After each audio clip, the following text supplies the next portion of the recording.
Hi, everyone. This is Eric Wool here.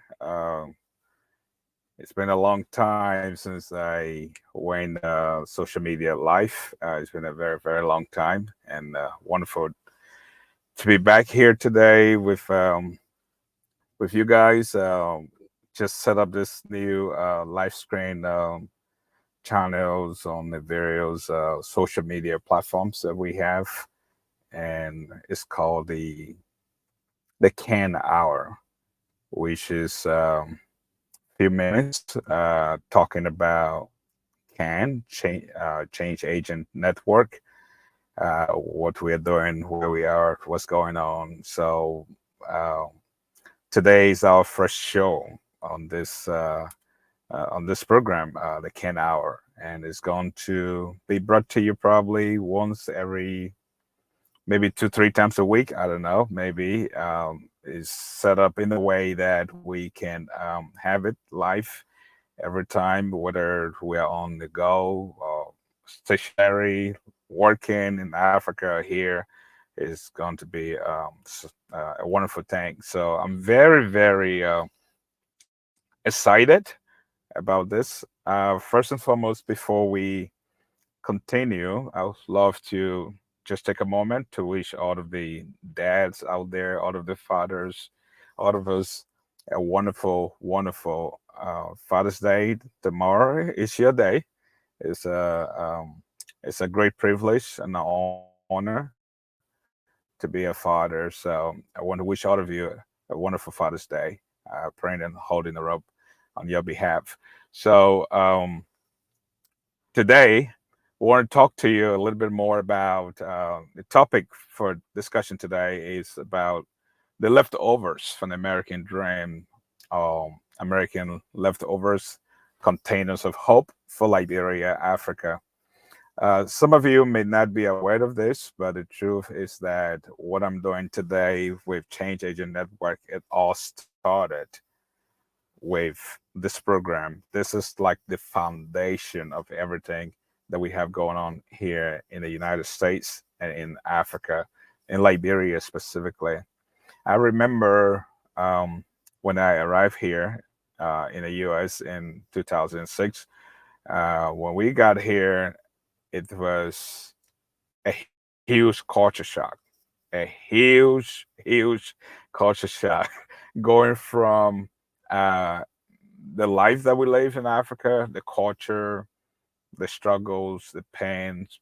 There was a lot of needs over there.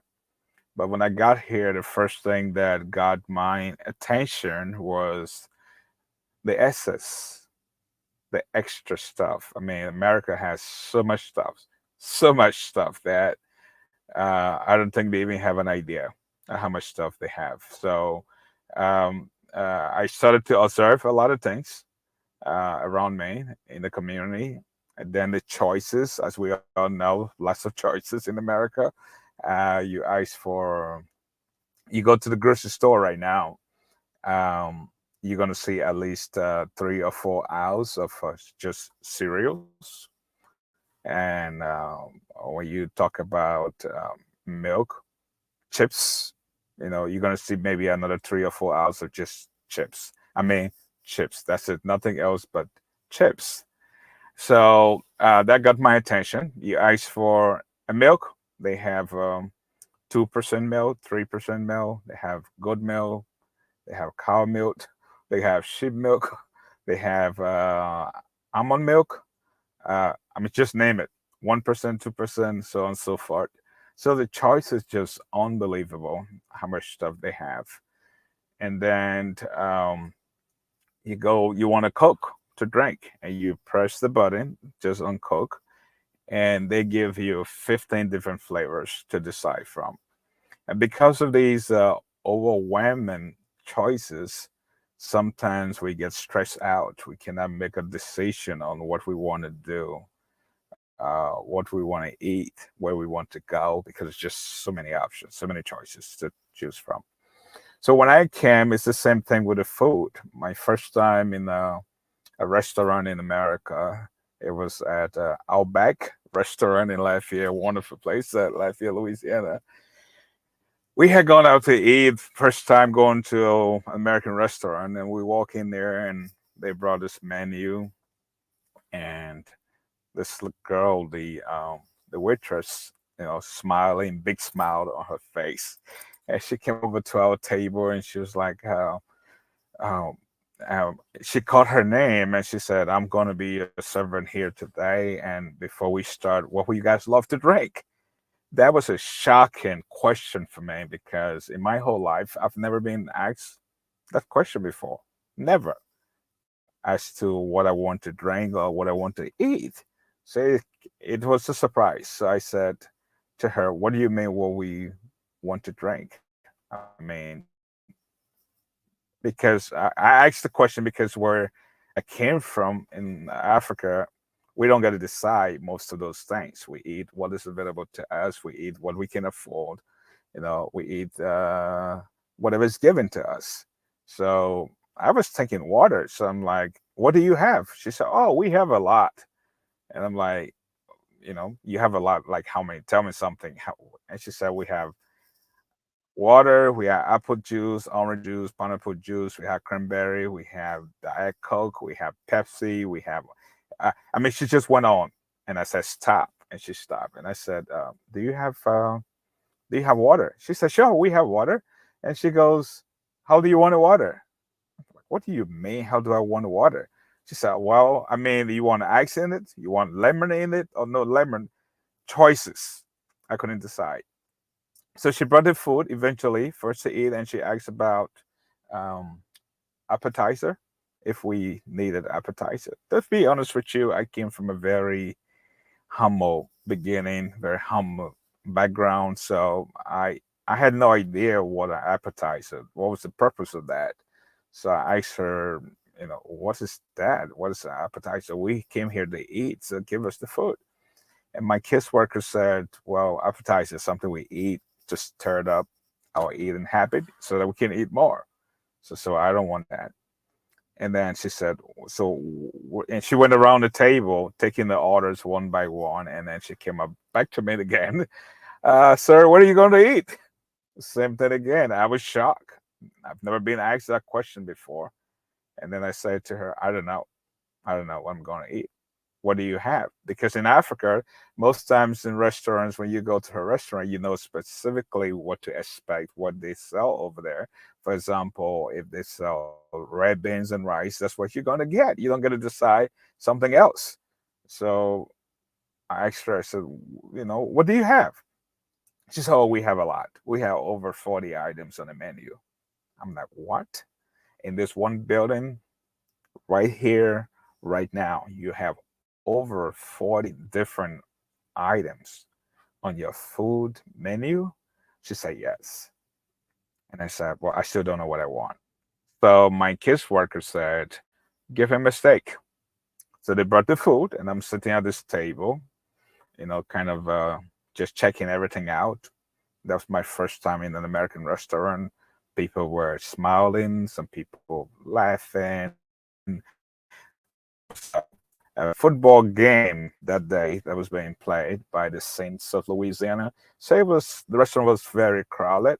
A lot of people in there. Everybody looking good, beautiful, handsome, smiling. Life is great. So I was just checking everybody out, and then I saw what got my attention was that a lot of them were sitting on tables with utensils. There was plates, spoons, cups, all kinds of stuff on the table, just so many. And I came from a place where we ate in one bowl. Mom would put the food in one bowl, and all the boys would eat together, and the girls would eat together, and the older people would eat together in one bowl. So this was a huge culture shock for me. Just you know, just being the place where people have the forks, they have the knives, they have the spoon, they have a teaspoon, they have this cup, they have this glass. It just was crazy. So I didn't know what to do, so I decided to just sit quietly and observe what people were doing with all of those stuff on the tables. So I won't embarrass myself. I don't know what to do. So I sat down there, and I wasn't hungry. I was just taking everything and just absorbing everything. And later on, it was time to go. She came to get a check. She asked if we wanted dessert. I'm like, we don't mess around with dessert. I mean, we've been on this table. We're just talking about food. It's been over 30 minutes to an hour, and we just still making decision on what we want to eat. So I kind of skip it, and I told her, I said, please, can I have my food to take home? Well, I wanted my food to take home because in Africa, where I grew up, we ate one meal a day. In my home, we ate one time a day. There was no breakfast, there was no lunch, there was no dinner, there was no snacks in between. I didn't know in America, Americans eat because it's time to eat. They don't eat because they're hungry. They eat because it's time. And when I came to America, I struggled with that a little bit. I would hang out with my American friends, and they're like, Eric, it's time for breakfast. It's time for lunch. It's time for dinner. I'm like, I'm not hungry. Where I come from, I eat when I'm hungry. And they're like, no, no, no, no. You don't have to be hungry, Eric. You don't understand. You got to eat. You don't need to be hungry before you eat. And I'm like, I'm not hungry. I'm not hungry. Why do you want me to eat when I'm not hungry? Well, you got to eat. So in my mind, my food from the restaurant in Africa, when we eat, if we have leftovers, we keep it for the next day to eat. We don't trash it. We keep it for the next day. So that was my thinking at this restaurant at Outback. And my thinking was, well, I'm going to take my food home with me to eat tomorrow. So when the waitress came back to get the check, I said to her, please, can I have my food to go? And she's like, your food? Oh, sir, it's too cold right now. I mean, I can make you a fresh plate to go. I'm like, fresh plate to go? No, I don't need a fresh plate to go. I just need my food. Where's the food that was here? She said, oh, I'm so sorry. We trashed it already. It's too cold. It's not good anymore. I was shocked. You trash it? She said, yes. And I said, can I take a look? Where did you trash it? She said, in the dumpster. Well, in Liberia, in Africa, we don't call it dumpster. So I had no idea what she was talking about. So I was curious to know what a dumpster is. So I said, well, can you take me, let me see the dumpster. So she took me to the back of the restaurant out back. And there's a hotel in the back, Fairfield Hotel. And opened this dumpster. It was filled with lettuce to tomato. And this was like around 11 o'clock in the morning. I was shocked with the waste. And I said to her, how often do you do this here? She said, well, all the time. All the time. Where you from, sir? Where you from? You just asking questions. Where you from? And I said, I'm from Africa. I just got here. I'm just being overwhelmed by everything in the last 2 weeks or so. And she said, well, so that you know, we are just one restaurant in this town, and we have thousands of them across this area. And guess what? This is what happened everywhere you go, all day, all week, all month, and all year long. So I came home thinking, how can I get some of that food to ship back to Liberia, to Africa, to the refugee camp that I live in for years? And we had to wait for 3 kilograms of rice, 2 liters of oil to survive on for a whole month. And here am I, 2 weeks prior to my going to the restaurant. I'll go into the restaurant to eat. When I just arrived here on August 28, 2006, as a refugee in my first apartment, my first culture shock was we walk into this apartment and there's a bed in there and the lights are so bright. Never seen anything like that before. It's like the world literally flipped over, and I was like an alien, you know, on a foreign planet. So walk into that room and my caseworker said to me and said, here's your bed. And the bed had about probably, let me see, the bed had about 10 pillows on it, on one bed. And I'm thinking to myself, what am I going to do with 10 pillows? What do these American people do with 10 pillows on one bed? 10 pillows. And she said to me, this is your bed and it's been paid for. It's yours. Whenever you leave from here, you are free to take your bed with you wherever you go. I'm just processing. The world have changed in less than 24 hours.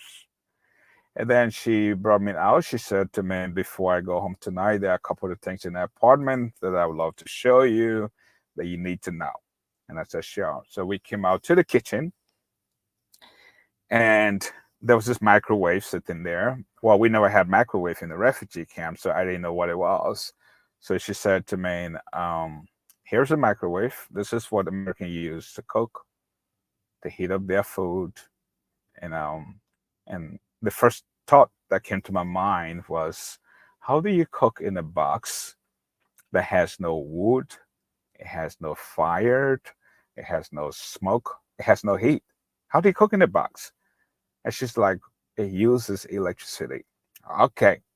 Where I came from, electricity was ration. If you have electricity today, tomorrow you're not going to have any electricity. So how do you, I don't just know. So let's forget it. And then she opened this fridge. It's a double door fridge. It goes like that. And she opened this fridge. There were butter, bread, cheese, food. So much food in that box, from the bottom to the top. It was full. I mean, really full. And she said to me, "You look so skinny. You need to eat so you can put up some weight." And every Saturday, I'm going to come and replenish. That was a shock. You're going to come replenish everything that's in here. If I eat everything, you're going to bring some more on Saturday, so that we are clear. I just want to make sure I'm understanding what you are telling me. And she said, "Yes, I'm going to come in and bring more stuff for you to eat next week." And right there, I realized that to whom much is given, much is expected.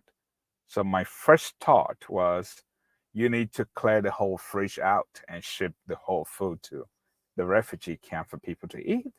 Because if I was still in the refugee camp, that was enough food to feed me for maybe an entire year. And here we are in America. There's a box full of food for just 1 week. And then finally, she said to me, "I got one more thing to show you tonight." And I said, "What's that?" She said, "The temperature control. I've had enough. I had enough." I said, "Temperature control?" I said to her, "Do you control the temperature in that house?" She said, "Yes, sir. When it's too cold, you can adjust it. When it's too hot, you can adjust it." Then I said, "Ma'am, please go home. I'll see you tomorrow." The following week, I will just summarize the story because of time. Somebody have trashed a couple of computers, television, a couch, and the dumpster right across the street from my apartment. Went in there, pick it up, tested them. It works. And then I had this great idea of shipping leftovers. Everything has hope in America. Everything has hope. And so much stuff that people don't even know what to do. This is a country where we feed the birds every day. They don't farm. We feed them. We feed the animals.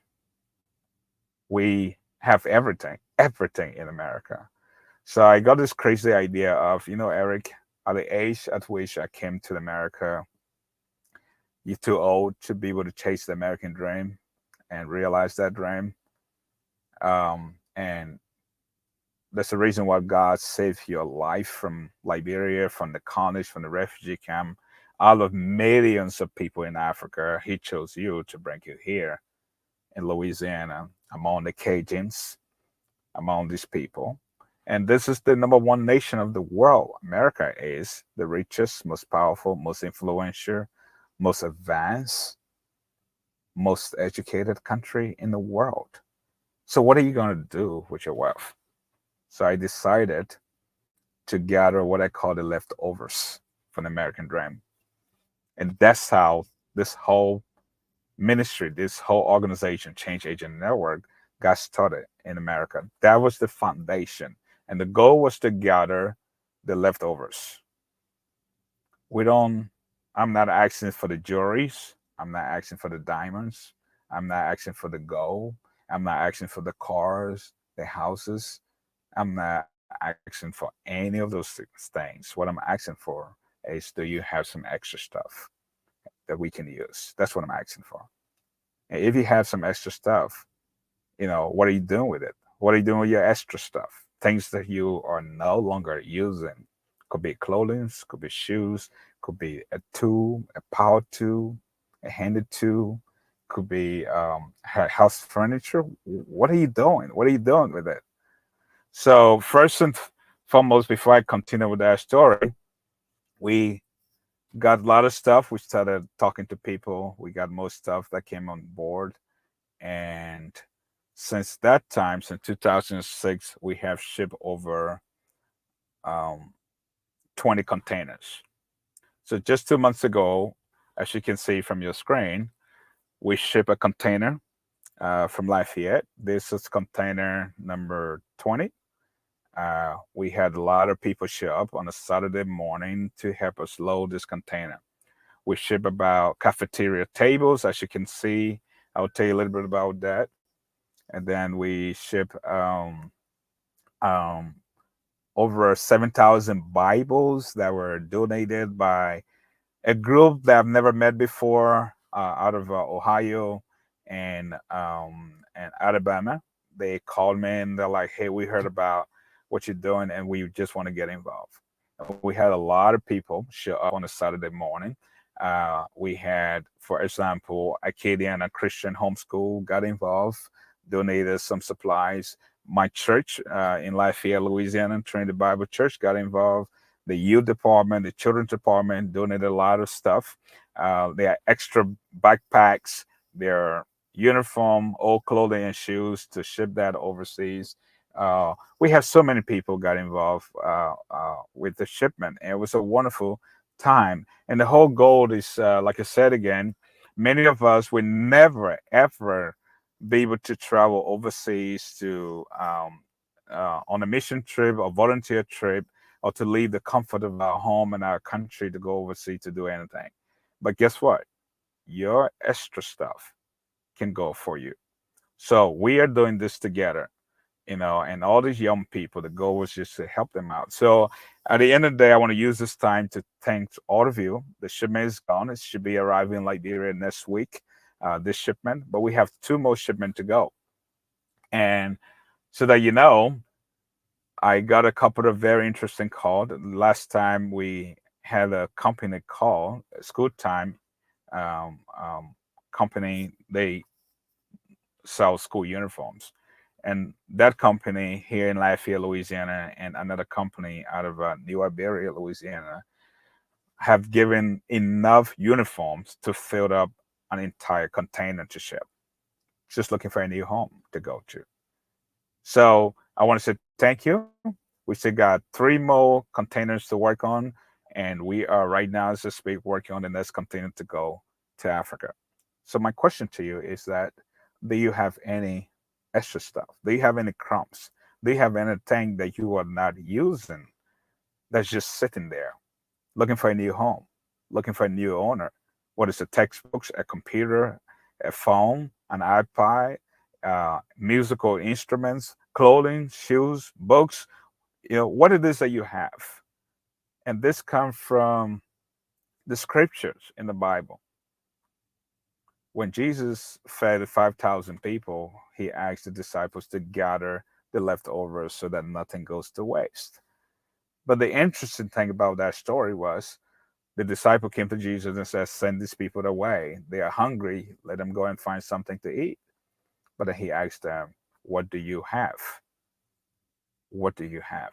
Give me something that I can use." And they brought, you know, the fish and the loaf of bread, and he blessed it, and everybody ate. And after everyone has eaten, he asked them to gather the leftovers. And guess what happened? The leftovers turned out to be 12 baskets. Today, my question to you is, what do you have that the world needs? What do you have that people needs? The purpose of relationship is to solve problems. And God made all of us to have a relationship with us. And that relationship is based on problem solving.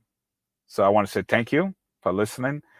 We still need your help. We need your prayers. So please keep praying for us as we work on the next shipment to leave for Liberia. If you have anything that you like to donate, or you want to find out how you could help us out to pay for the next container, or help us with trucking, because we have to travel around the country to pick up supplies from different places. It costs a lot of money, a lot of renting of U-Hauls and trucking and manpower to pay people to move stuff around.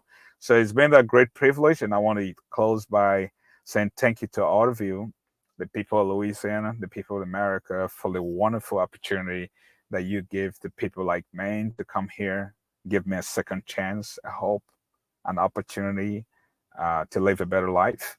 And all that I'm doing in this organization that I have dedicated my life to doing is to give back that which I have received. It's to look back on those people that I left behind.